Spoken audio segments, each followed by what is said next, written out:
Supreme Magus, Web Novel, Chapter 633, A Fair Trade Part 1. Under the crystal mines, he could see a flow of world energy so big that it made mana geysers look like drinking fountains. There were also life forces inside the ground, the kind of which he had never seen before. He couldn't notice any of it earlier because he was in the middle of the raging storm that was Mogar's essence. It was also the reason he had been unable to chase Core. Only now that Lith was far enough, could he glimpse the magnitude of the natural phenomenon that gave life to mana crystals. Does the life force belong to awakened crystals or to Mogar itself? Thank heavens we left the mines. Being exposed for long to such a vigorous flow of world energy might speed up Floria's awakening process. It would be a shame if I had to kill the entire expedition to protect our secret. Yandra and Marok seem to be nice people, but seem is not enough too. Who are you planning to kill? Floria's voice took him by surprise and made Lith flinch. No one. What are you doing here? You should be sleeping. I don't believe you. Your eyes were ablaze and you were making the face. She shook her head. What face? Lith asked. Your battle face, when you look at people as nothing but corpses to dissect. You know, it hurts thinking that when we first met, you looked at me that way. If I knew what it meant back then, I would have never asked you out. Floria chuckled. Do you mind company while you stand guard? I think I'm still tense from the ambush and I can't fall asleep, no matter how hard I try. I must have given her too much life force. Lith pondered. I've no such face. He lied through his teeth, making her giggle. And these eyes are not because I'm angry. I call this life vision. It allows to those like me to gauge our opponent's strength and to see even through walls. He said while using a quick hush to prevent others from hearing him. Seeing that Floria had become beet red and was covering her chest and nether regions with her arms, Lith rushed to explain. It came out wrong. I don't mean I can see through clothes or something. I see people as featureless lumps of energy. I can't even tell a man from a woman unless they're very close. Really? Do I have your word? Her arms didn't move an inch. Yes, I swear on my family. Am I making my perverted face? He said while looking straight at her body. According to Camila, he had that one too. Definitely not. Floria relaxed as the realization he actually had a perverted face stung at Lith's pride. Why are you telling me this now? Floria asked. Because there are a lot of things down here and I don't know if they are friendly or hostile.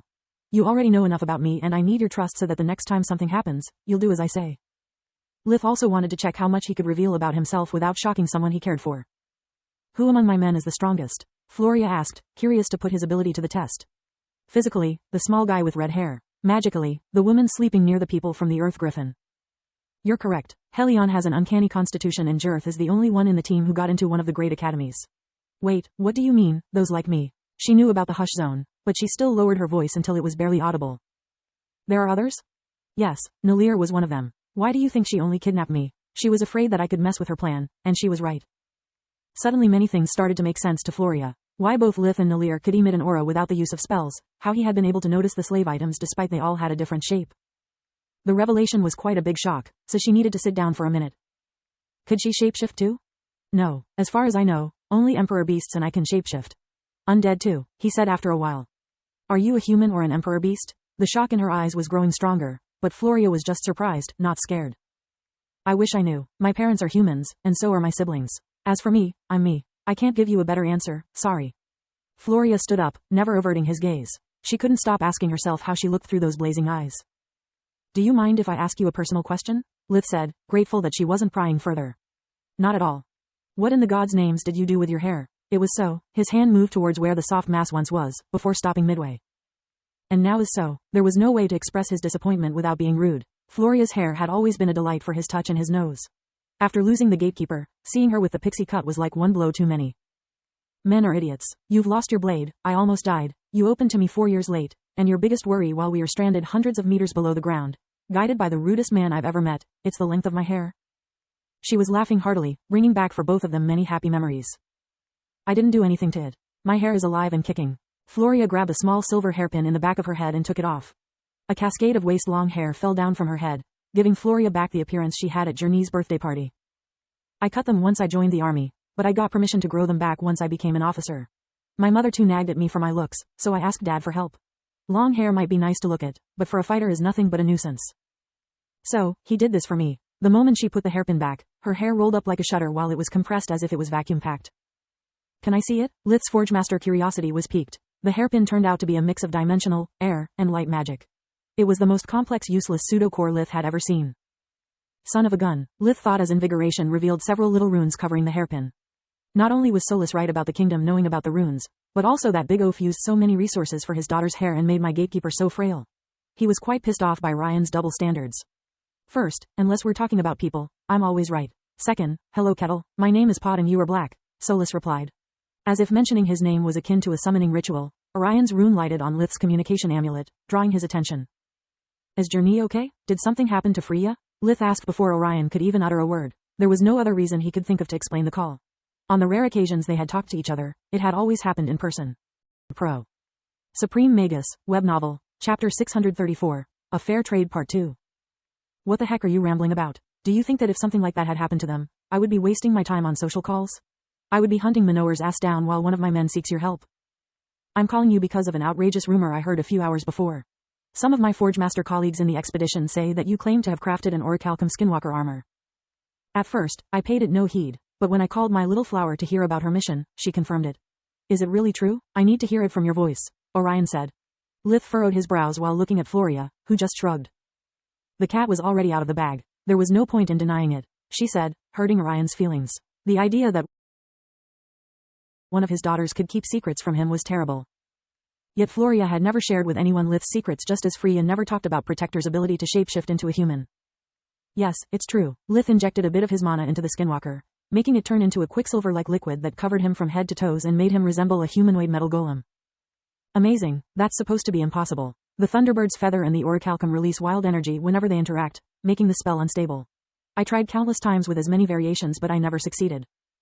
How the heck did you do it? Orion asked. There's no such thing as a wild energy release.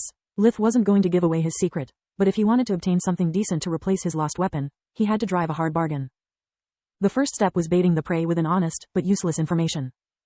It's just that the orichalcum amplifies the feather's energy field, so if you had planned to handle a spell with 100 units of power, you actually get one with 130, which is more than your spell as devised can harness.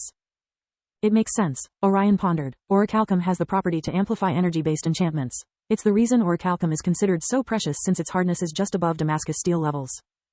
Still, I handled tons of orichalcum, yet only a few crafting techniques always fail, like it happens for the skinwalker. How do you explain that? Because the interaction between ingredients is very strong and it significantly varies with the amount of adamant in the orichalcum. Lith replied. Only a true mage like him could comfortably wait for the pseudo-core to stabilize before fusing it with an enchanted item. Fake mages used spells that would barely last 20 seconds and they had no way to assess how great the amplifying effect was. They could adjust the energy output with a tier 5 spell, but without life vision or invigoration, it would still be like a blind man trying to kill a bird with a single arrow. Would you like to share your method? I've struck a bottleneck in crafting armors because to upgrade my products I would need to use orichalcum or adamant, but the little bastards always mess with my spells. Orion's request was the closest thing to a taboo between mages.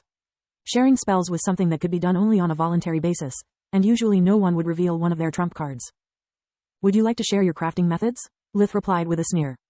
Of course not, Orion sighed. What about an exchange? I heard that the gatekeeper has been destroyed. I can give you an even better weapon if you provide me with an orichalcum skinwalker as a study subject. Orion wanted to exploit the situation as well. Any decent warrior knew that a weapon was more than a tool. In their line of work, it was a lifeline. I first need to see what you're offering. As you can see, my crafting process made the armor much more versatile than a normal skinwalker. A gatekeeper is good, but it's not enough. To use it at its full power, it takes a lot of mana. On top of that, it was too frail. It almost broke during the events in Othar, Makosh, and even Jambil.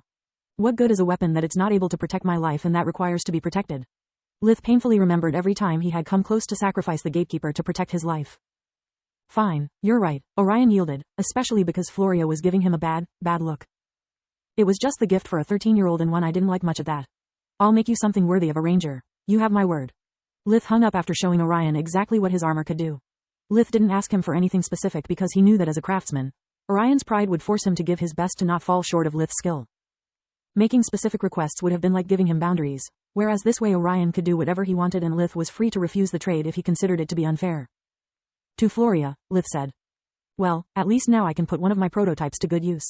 You have no idea how many tweaks it took to craft something that could store my full power without it exploding into my face. Are you really going to give Dad just a prototype? A faulty item? Now she was giving Lith a bad look. Not faulty, just not the best one. He will tinker with it a lot, probably even damage or destroy it.